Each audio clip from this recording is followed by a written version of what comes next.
तो सोचिए एक विशाल, एक बहुत बड़ा मैदान है। इसका नाम है कुरुक्षेत्र। इसको धर्म क्षेत्र भी कहते हैं, यानी द फील्ड ऑफ राइचियसनेस। यहां पर इतिहास का सबसे बड़ा युद्ध होने वाला है। एक तरफ है पांडव, 5 भाई जो आखिरी दम तक धर्म के लिए लड़ने को तैयार हैं, और दूसरी तरफ उनके अपने कजिन्स 100 कौरव भाई, जिनका लीडर है दुर्योधना, जिसके दिल में लालच और पावर की आग है। पूरी सिचुएशन बहुत टेंस है। दोनों आर्मीज एक दूसरे के सामने खड़ी हैं, शस्त्रों से सजी हुई, और सिर्फ एक इशारे का इंतजार कर रही हैं। और इस पूरी की पूरी सिचुएशन को, इस पूरे वॉर को हस्तिनापुर के महल में बैठे एक अंधे राजा धृतराष्ट्र सुन रहे हैं। उन्हें दिखता नहीं, लेकिन उनके मिनिस्टर संजया को व्यास ने एक दिव्य दृष्टि दी है। संजया महल में बैठे बैठे ही बैटलफील्ड का पूरा सीन लाइव देख सकते हैं और सुन सकते हैं। और यहीं से श्रीमद् भगवद गीता की शुरुआत होती है, एक सवाल से, एक चिंतित आशंका से भरे हुए राजा का सवाल। धृतराष्ट्र पूछते हैं, धृतराष्ट्र उवाच धर्मक्षेत्रे कुरुक्षेत्रे समवेतायुयुत्सवः मामकाः पांडवाश्चैव किमकुर्वत संजय। धृतराष्ट्र कहते हैं कि संजय, मुझे बताओ, उस धर्म के क्षेत्र कुरुक्षेत्र में जब युद्ध के लिए मेरी संतान और पांडु की संतान इकट्ठा हुई तो उन्होंने क्या किया? आप उनके शब्दों पर ध्यान दीजिए। वो कहते हैं मामकाः, मेरे लोग, और पांडवाः, पांडु के बेटे। एक ही परिवार है, लेकिन उनके मन में यह भेदभाव साफ दिखता है। ये मैं और मेरे लोग की जो भावना है, जिसे हम अहंकार कहते हैं, वही तो सारे फसाद की जड़ है। उनके दिल में डर है, डर इस बात का कि कहीं इस पवित्र जमीन का असर पांडवों के पक्ष में ना चला जाए। अब संजय सीन डिस्क्राइब करना शुरू करते हैं। दृष्ट्वा तु पांडवानीकं व्रीह्यूढं दुर्योधनस्तदा आचार्यम् उपसंगम्य राजा वचनम् अब्रवीत। संजय कहते हैं कि पांडवों की सीमा को बैटल फॉर्मेशन में देखकर राजा दुर्योधन अपने गुरु, अपने आचार्य द्रोणा के पास गए और उनसे ये कहा। दुर्योधन, जो अब तक ओवर कॉन्फिडेंट था, पांडवों की सेना को इतने सिस्टमैटिक ढंग से खड़ा देखकर थोड़ा घबरा जाता है। उसकी हिम्मत डगमगा जाती है। वो सीधा अपने टीचर, अपने आचार्य द्रोणा के पास भागता है, और देखिए वो क्या कहता है। पश्येतां पांडुपुत्राणां आचार्य महतीं चमू वियूढां द्रुपदपुत्रेण तव शिष्येण धीमता। देखिए आचार्य, पांडव के बेटों की इस विशाल सेना को इसे आपके ही होशियार शिष्य द्रुपद के बेटे ने ऐसी व्यूह रचना में खड़ा किया है। यहां दुर्योधन एक ताना मार रहा है। द्रुपद का बेटा धृष्टद्युम्न वही है जिसे द्रोण ने शस्त्र विद्या सिखाई थी, और आज वही उनके खिलाफ उन्हीं की सिखाई हुई विद्या का इस्तेमाल कर रहा है उन्हें मारने के लिए। दुर्योधन इनडायरेक्टली द्रोण को उनकी पुरानी गलती याद दिला रहा है, उन्हें प्रवोक कर रहा है। फिर वो गिनवाना शुरू करता है कि पांडवों की सेना में कौन कौन से महारथी हैं। तो वो कहता है कि यहां पर भीम और अर्जुन जैसे शक्तिशाली योद्धा हैं, युयुधाना हैं, विराट हैं और द्रुपद हैं, दृष्टकेतु, चेकितान, काशी के राजा पुरुजित, कुंती भोजा, सैव्य और सब एक से बढ़कर एक हैं। साथ में युदम्मान्यु, उत्तमौजा, सुभद्रा का बेटा अभिमन्यु और द्रौपदी के 5 बेटे भी हैं। ये सब के सब महारथी हैं। अपनी घबराहट छिपाने के लिए और द्रोण को थोड़ा मक्खन लगाने के लिए वो अब अपनी सेना के योद्धाओं के नाम लेता है। और हे द्विजोत्तमा, O best of the twice born, हमारी सेना में जो विशिष्ट योद्धा हैं उनके नाम भी सुन लीजिए। आप हैं, भीष्म पितामह हैं, कर्ण हैं, और युद्ध में हमेशा जीतने वाले कृपाचार्य हैं, अश्वत्थामा हैं, विकर्ण हैं, सोमदत्त का बेटा है, और भी बहुत से शूरवीर हैं जो मेरे लिए अपनी जान देने को तैयार खड़े हैं। सभी युद्ध कला में निपुण हैं। लेकिन अगले ही पल उसके मुंह से डर की असलियत निकल जाती है। अपर्याप्तम तदस्माकं बलम भीष्माभिरक्षितम पर्याप्तम त्विदमेतेषां बलम भीमाभिरक्षितम। वो कहता है कि भीष्म द्वारा रक्षित हमारी सेना अपर्याप्त है, इनसफिशिएंट है, और भीम द्वारा रक्षित उनकी सेना पर्याप्त है, सफिशिएंट है। सोचिए, कौरवों की आर्मी पांडवों से ऑलमोस्ट डबल थी, फिर भी दुर्योधन को अपनी आर्मी कमजोर लग रही है। क्यों? क्योंकि उसके मन में पाप है। उसे पता है कि भीष्म और द्रोण दिल से पांडवों के साथ हैं। उसे अपनी ही आर्मी की लॉयल्टी पर शक है। इसलिए वो सबको ऑर्डर देता है, आप सब अपने अपने मोर्चों पर रहते हुए हर तरफ से सिर्फ भीष्म पितामह की रक्षा करें। उसे पता था कि भीष्म ही उसकी आर्मी की नींव हैं। अगर भीष्म पितामह गिर गए तो पूरी कौरवा सेना बिखर जाएगी। भीष्म पितामह, जो सबसे बुजुर्ग थे, उन्होंने दुर्योधन के मन की बेचैनी को समझ लिया। उसे चेहरअप करने के लिए उन्होंने शेर की तरह दहाड़ लगाई और अपना शंख फूंका। तस्य संजनयन हर्षम कुरु वृद्धः पितामह सिंहानादं विनद्योच्चैः शंखं दध्मौ प्रतापवान। Then the powerful Bhishma, grandsire and the oldest of the Kauravas, roared like a lion and blew his conch in order to cheer up Duryodhana. Bhishma के शंखनाद करते ही कौरवा सेना में ढोल, नगाड़े, तुरहैयां सब एक साथ बज उठे। ऐसा भयंकर शोर हुआ कि पूरा माहौल गूंज उठा। युद्ध का ऐलान हो चुका था। अब बारी थी पांडवों की।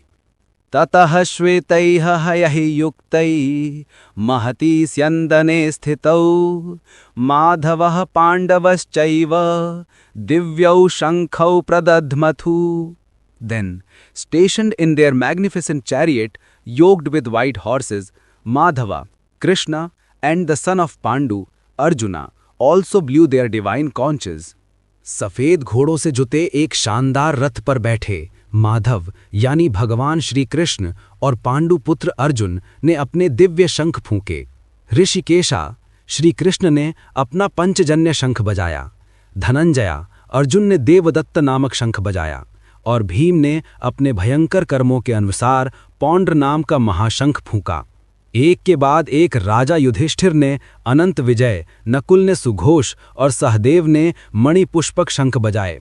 फिर काशी के राजा शिखंडी, धृष्टद्युम्न, विराट, सात्यकी सब ने अपने अपने शंख फूंके और उन शंखों की आवाज सघोषोधार्तराष्ट्राणाम हृदयानि व्यदारयत नभश्च पृथ्वीं चैव तुमुलो व्यनुनादयन्। That tumultuous sound pierced the hearts of the members of Dhartarashtra's side, making both the sky and the earth resound.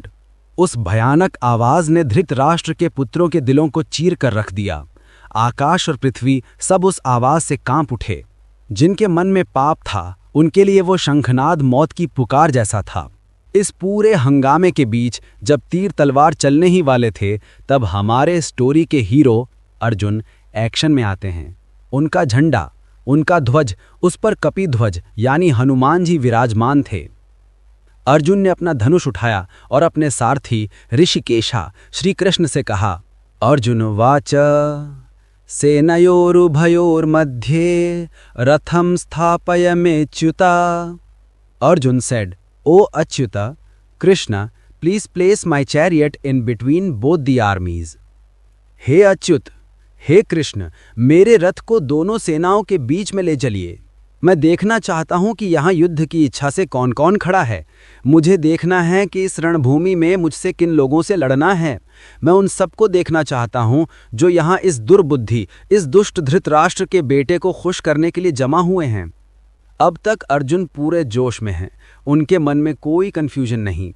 वो एक श्रेष्ठ योद्धा हैं और अपने कर्तव्य के लिए पूरी तरह तैयार। अब संजय आगे बताते हैं। संजय उवाच एवमुक्तो हृषीकेशो गुडाकेशेन भारत सेनयोरुभयोर्मध्ये स्थापयित्वा रथोत्तमम् भीष्मद्रोण प्रमुखतः सर्वेषां च महीक्षिताम् उवाच पार्थ पश्यैतान् समवेतान् कुरुनीति। संजय कहते हैं, हे धृतराष्ट्र, अर्जुन के ऐसा कहने पर श्री कृष्ण ने उस श्रेष्ठ रथ को दोनों सेनाओं के ठीक बीच में भीष्म, द्रोण और बाकी सभी राजाओं के सामने लाकर खड़ा कर दिया। और फिर कृष्ण ने कुछ ऐसा कहा जिसने सब कुछ बदल दिया। उन्होंने कहा, हे पार्थ, यहाँ इकट्ठा हुए इन सभी कुरुवंशियों को देखो। ये इस चैप्टर में कृष्ण द्वारा कहे गए एक लौता वाक्य है और ये एक स्पार्क की तरह था, एक चिंगारी जिसने अर्जुन के अंदर के ज्वालामुखी को भड़का दिया। कृष्ण ने दुर्योधन के योद्धा नहीं कहा, उन्होंने कहा कुरून, कुरुवंशियों को देखो। उन्होंने अर्जुन को याद दिलाया कि ये सब उसके अपने हैं। तो अर्जुन ने क्या देखा? अर्जुन ने देखा वहां खड़े हैं अपने चाचा, अपने दादा, अपने गुरु, अपने मामा, अपने भाई, अपने बेटे, अपने पोते और अपने दोस्त। दोनों सेनाओं में उसने अपने ससुर और अपने शुभचिंतक देखे। इन सभी रिश्तेदारों को, अपने ही लोगों को युद्ध के लिए तैयार देखकर कौन्तेया, कुंती पुत्र अर्जुन का दिल दया से, करुणा से भर गया। उसका मन बहुत दुखी हो गया और वह शोक में डूबकर बोला, अर्जुन वाच दृष्ट्वेमं स्वजनं कृष्ण युयुत्सुं समौपस्थितं सीदन्ति मम गात्राणि मुखं च परिशुष्यति। Arjun said, O Krishna, seeing my own people gathered here eager to fight, my limbs are failing and my mouth is drying up. हे कृष्ण, अपने ही लोगों को, अपने स्वजनों को युद्ध के लिए यहाँ खड़ा देखकर मेरे अंग कांप रहे हैं, मेरा मुंह सूख रहा है, मेरे शरीर में थरथराहट हो रही है और मेरे रोंगटे खड़े हो गए हैं। मेरा गांडीव धनुष मेरे हाथ से फिसल रहा है और मेरी त्वचा, मेरी स्किन जल रही है। मैं ठीक से खड़ा भी नहीं हो पा रहा हूं और मेरा मन चक्कर खा रहा है। हे केशव, मुझे सब विपरीत लक्षण दिख रहे हैं, बुरे साइंस। मुझे इस युद्ध में अपने ही लोगों को मारकर कोई भलाई नहीं दिख रही है। जो अर्जुन कुछ देर पहले तक आत्मविश्वास से भरा था, अब उसका सारा कॉन्फिडेंस टूट चुका है। वो एक योद्धा से एक रिश्तेदार बन गया है, एक बेटा, एक भाई, एक शिष्य। उसका पर्सपेक्टिव बदल गया है और इस बदले हुए पर्सपेक्टिव से वो आगे कहता है, मुझे ना तो जीत चाहिए कृष्णा, ना राज, ना कोई सुख। गोविंदा, हमें ऐसे राज्य का क्या करना, ऐसे भोग या ऐसी जिंदगी का क्या लाभ? जिनके लिए हमें राज्य, भोग और सुख चाहिए, वही सब लोग तो यहां अपने प्राण और धन दांव पर लगाकर खड़े हैं। आचार्य, पिता, पुत्र, दादा, मामा, ससुर, पोते, साले, सभी रिश्तेदार। हे मधुसूदना, मैं इन्हें मारना नहीं चाहता, भले ही वो मुझे मार डालें। तीनों लोकों के राज्य के लिए भी नहीं, तो इस धरती के एक टुकड़े के लिए क्या करूं? जनार्दन, इन धृतराष्ट्र के पुत्रों को मारकर हमें क्या खुशी मिलेगी? इन आतताइयों को, इन फेलेंस को मारकर तो हमें पाप ही लगेगा। आतताई यानी फेलन वो होता है जो किसी के घर में आग लगाए, जहर दे, शस्त्र उठाकर मारने आए, धन या जमीन लूट ले या किसी की पत्नी का अपमान करे। दुर्योधन ने ये सभी पाप किए थे। शास्त्रों के अनुसार ऐसे पापी को मारने में कोई पाप नहीं लगता, लेकिन अर्जुन अपने परिवार के मोह में इतना अंधा हो गया है कि वो इस न्याय युद्ध को भी पाप मान रहा है। वो कहता है, इसलिए हमें अपने ही बंधु धृतराष्ट्र के पुत्रों को नहीं मारना चाहिए। हे माधव, अपने ही लोगों को मारकर हम खुश कैसे रह सकते हैं? माना कि लालच के कारण उनकी बुद्धि भ्रष्ट हो गई है और उन्हें परिवार के नाश में कोई दोष नहीं दिखता, लेकिन जनार्दन, हम जो इस पाप को साफ साफ देख सकते हैं, हम इस पाप से पीछे क्यों ना हटें? अर्जुन अब तर्क दे रहा है अपनी फिलॉसफी। वो कहता है, कुलक्षये प्रणश्यन्ति कुलधर्माः सनातना, धर्मे नष्टे coulomb कृत्स्नम अधर्मोऽभिभवत्युता। In the destruction of a family, its ancient religious traditions perish. On destruction of spirituality, lawlessness overtakes the whole family. जब कुल का नाश होता है तो कुल के पुराने धर्म, उसकी ट्रेडिशंस नष्ट हो जाती हैं, और जब धर्म नष्ट होता है तो पूरे कुल में अधर्म फैल जाता है।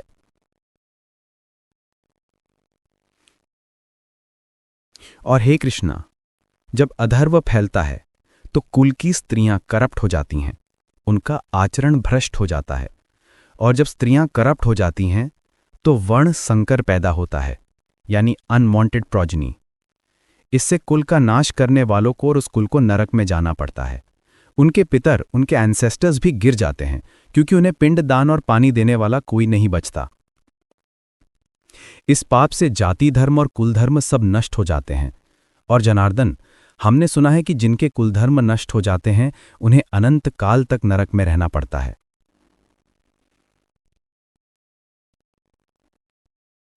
अर्जुन की हालत देखिए, वो एक शक्तिशाली योद्धा से एक डरपोक, एक एस्केपिस्ट बन गया है। उसकी सारी दलीलें, उसकी सारी बातें उसके अपने डर और मोह से निकली हैं। वो इस सिचुएशन से भागना चाहता है। आखिर में वो कहता है, अफसोस, हम कितना बड़ा पाप करने जा रहे हैं। राज्य और सुख के लालच में हम अपने ही लोगों को मारने चले हैं। इससे बेहतर तो ये होगा कि धृतराष्ट्र के पुत्र हथियारों के साथ मुझे इस रणभूमि में मार डालें, जब मैं निहत्था और बिना विरोध किए खड़ा रहूं। ये कहते हुए अर्जुन अपने सारे इमोशन से पूरी तरह से थक चुका है। उसका आत्मविश्वास बिखर चुका है। संजय इस चैप्टर का अंत करते हुए कहते हैं, एवं उक्त्वा अर्जुना संख्ये रथोपस्थम उपाविशत विसृज्य शशरम चापम शोक संविघ्न मानसाः। ऐसा कहकर युद्ध भूमि के बीच में अर्जुन ने अपना धनुष और बाण एक तरफ फेंक दिया और शोक से व्याकुल मन के साथ रथ के पिछले हिस्से में बैठ गया। The great warrior Arjun has collapsed. वो हार मान चुका है बिना एक भी तीर चलाए। और इस पूरे समय श्री कृष्णा शांत हैं। उन्होंने कुछ नहीं कहा। उन्होंने अर्जुन को अपना पूरा गुबार निकालने दिया, उसके सारे तर्क, उसके सारे डर, उसका सारा शोक सब बाहर आने दिया। क्योंकि जब तक अंदर का जहर पूरी तरह से बाहर ना आ जाए तब तक अमृत का असर नहीं होता। जब तक एक स्टूडेंट, एक शिष्य पूरी तरह से खाली ना हो जाए तब तक गुरु का ज्ञान उसके अंदर नहीं उतर सकता। अर्जुन का ये विषाद, ये डिस्पॉन्डेंसी एक योग है। ये जरूरी था। ये वो अंधेरी रात है जिसके बाद ही ज्ञान का सूरज उगने वाला था। ये वो जमीन है जिसे तैयार किया जा रहा था ताकि उस पर भगवद गीता के अमर बीज बोए जा सकें। यहां पे पहला अध्याय अर्जुन विषाद योग समाप्त होता है। इस टूटे हुए, इस हारे हुए अर्जुन को अब भगवान श्री कृष्ण कैसे उठाएंगे, कैसे उसे उसके स्वधर्म का बोध कराएंगे, ये अब आगे की यात्रा है।